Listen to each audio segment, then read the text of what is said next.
Hey everybody, welcome to Workforce Gaming. I'm Brad, here with Doug. Hi. Destiny 2 recently put out its second expansion. Yep. That game's been out for what, like a year now? I think so. I think like they're right now they're hyping like year Year two 2, of right? Destiny. It's like they're going to talk about the big like fall expansion pack at E3. Yeah, so this is kind of the last of like the initial stuff.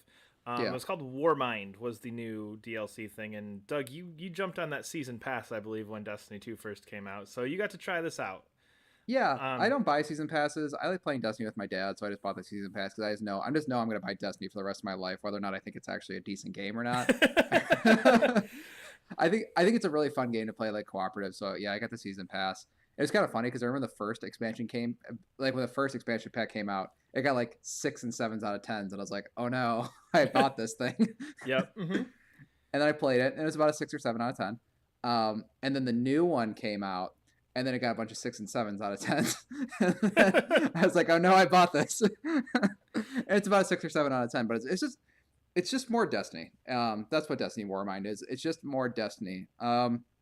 But is it more Destiny in like the sense of just more going to the same places and shooting the same things, or is it more Destiny in the sense of like here's something cool, new, and unique? Oh, it's going to new places, shooting the same things. That's kind of Okay, that's so kind new of what Destiny location. is. Okay, new locations, not new enemies. Yeah, there are it's enough people have made fun of this. The new enemies are frozen versions of the horde like characters. What the heck are they called? Um, Not the Taken. The zombie guys. Like whatever yeah, like the zombie guys all come rushing you with like the acolytes and the knights and stuff. yep. It's those guys, but now they have like little frozen crystals on them, So and aren't they that's about it. blue or now or something like that? It's just they're blue, or they changed the Yeah, color yeah, scheme. they're not blue. I mean, they are blue, but they got like crystals. They're the same fucking things. They're the exact same things. They're the exact same things. You're going through ice caverns, which is not a very interesting place to go through. It's very nice looking ice caverns, but they're not the nicest looking ice caverns I've seen in games. They're okay looking ice caverns in games. um, and then you fight two bosses. One of which is actually kind of an interesting boss fight, and then another one which is kind of like the final boss fight of it. I think is kind of interesting from the perspective of it's not something you've seen in Destiny. Okay. But from the perspective of a boss fight in a video game, it is a boss fight you have seen in other video games, and it's just not that good. But I don't know. Wow, that is pretty much Destiny in a nutshell. I don't know. Yeah, that's what I was thinking. So basically, it's kind of like a map pack. Is essentially like what I'm getting, like a cooperative map pack where it's just like you can go to these couple new places and do this one or two new things, but in general, it's just more of the same. Yeah, it's kind of weird too because I was actually kind of I am actually a fan of the Destiny 2 story campaign. I think the story is actually kind of interesting. They bring up some sort of interesting questions. The story setup for this one was kind of interesting in that so if I'm just imagining any sort of does Destiny lore person is gonna be like, you're wrong. But this is what I got from it. So in the Destiny lore, your character is sort of like a resurrected person from like hundreds of years ago. And one of the rules in the Destiny universe is like you can never go back and look into who you were before. And so what the game opens up with this one woman named Anna Bray, who is very cool looking, and as most Destiny characters are, and she is breaking into this facility that was before she was a guardian. She was sounds like something like her and her sister were part of some sort of like giant research organization into creating some sort of AI war control, basically Skynet. Okay. Um, Yep. called Okay. called Warminds. There's a few of them, like they're mentioned throughout like the other Destiny games, and it's kind of interesting because like she's sort of breaking the rules and like researching her past, and they're basically opening this sort of Pandora's box of something that could help or maybe won't help, and that all gets kind of thrown to the side, and basically, In traditional Destiny sense, here's this interesting concept. yeah, Okay. and like this is not spoilers, but this is sort of like kind of a summation of the story. So she is trying to basically open this Pandora's box of weapon AI that could be used to stop future bad guys. And then Zavala, the blue guardian guy, the bald guy, got a cool voice. I think he's Oh yeah. voiced Yep. by Keith David. He's like, maybe we shouldn't do this. And she's like, well, I think we should. And he goes, I don't know about that. And then the game ends. And then, like, literally. And the last thing is basically, it's like, Zavala's like, I don't know if we should have done that. And she's like, I think it was a good idea. and then that's it. There's like it's nothing happens in the story. It's just like these two characters. One thinks it's a bad idea. One thinks it's kind of a good idea. The story ends. The same character thinks it's a bad idea. The same character thinks it's a good idea, and then it just kind of uses like setup for future Destiny stuff. Is it like cliffhangery? Like you want to know if this was good or bad, or is it just like, yeah, that happened? It's like I don't know, kind of. You're slightly intrigued by it.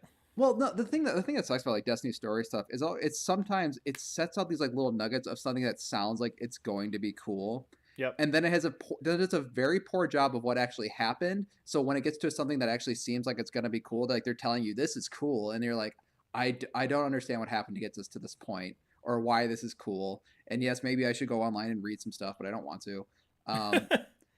But it's just kind of like it feels like they give you like the game like it feels like it doesn't give you like really solid goals. Like I really games like really simplified stories. Like this is your goal, go do this, and here's a very small reason of why you should be doing it. But it's like because it's simplified story, it's like, oh, I understand why I need to go doing why I Yeah. need to do this. And in this one, because it doesn't really tell, it kind of insinuates the thing that you're doing is kind of a bad idea, and there's all these sort of like there's like another sort of side story that's kind of weaved into it. It doesn't feel like there's ever any like really strong goal.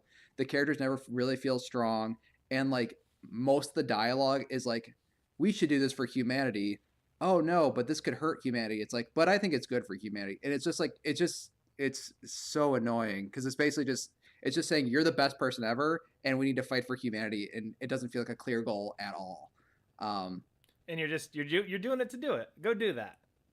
yeah, exactly. Somebody told me Yeah. to do it, so I'm doing it. And I am Grunt in this situation, and they said, "Grunt army guys, go do this," and I went and did that.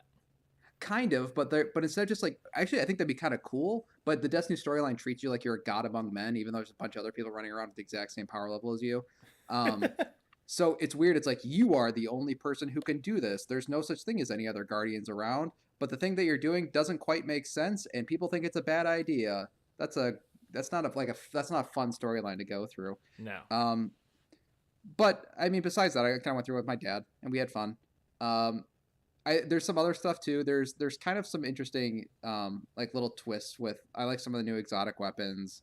There's like some new armor, obviously. Yep, There's of some new course. this, there's some new that. But really what this felt more like was actually the last Destiny expansion pack, which was I think it was called like the not the Iron Banner, it's called Rise the of Iron the Iron something. Wasn't it Rise of Iron? so, yes, there's a lot of games with iron in the title, and as I was trying to like think of iron stuff, I was like, crap, there's like I'm getting mixed up with a million other iron games. Yep. Um, and the thing with that DLC in particular is that it felt like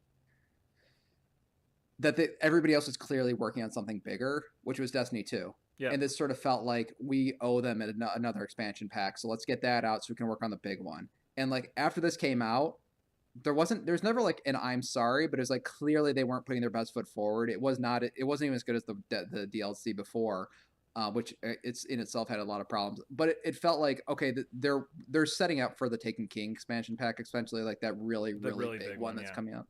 Yep. Oh, And I sorry. mean, and I think that's the thing with this is I didn't even know this happened. Like I could not have told you a Yeah. new Destiny expansion even came out until you're like, oh yeah, hey, I played the new Destiny expansion. I went, huh? There was a new one, which I think is the sad state of Destiny 2 at the moment, where it's just like, oh yeah, that game that's kind of just it's chugging along in the background and it's doing its thing, and we'll see if it ever materializes into something that I think it originally intended to be. Yeah, and honestly, I think a lot of the hate for this. Yeah, exactly. And I think a lot of the hate for this stuff too just comes from this is like a weird thing with like the price tag. So I got the season pass, which is $30. So I spent essentially $15 for each of these things. They are normally $20 individually. These are not worth $20. Like, there's no Yeah. way. Like, go buy last year's game for $20. Go buy 2 years ago's game for $20. Yeah. Like, big game of the year for $20. Like, these are nowhere near like $20 worth of value each. But if they were like $10 each, like if you got these both for $20, like yeah, it's Yeah, nice. yeah, You deal. get a few hours. Yeah.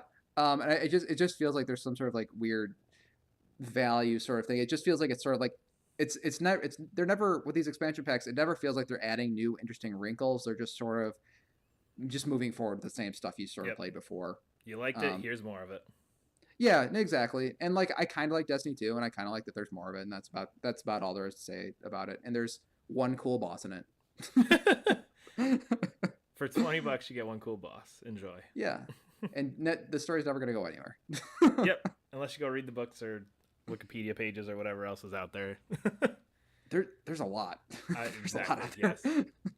All I got is there's that big ball and it makes you respawn. And that's Destiny.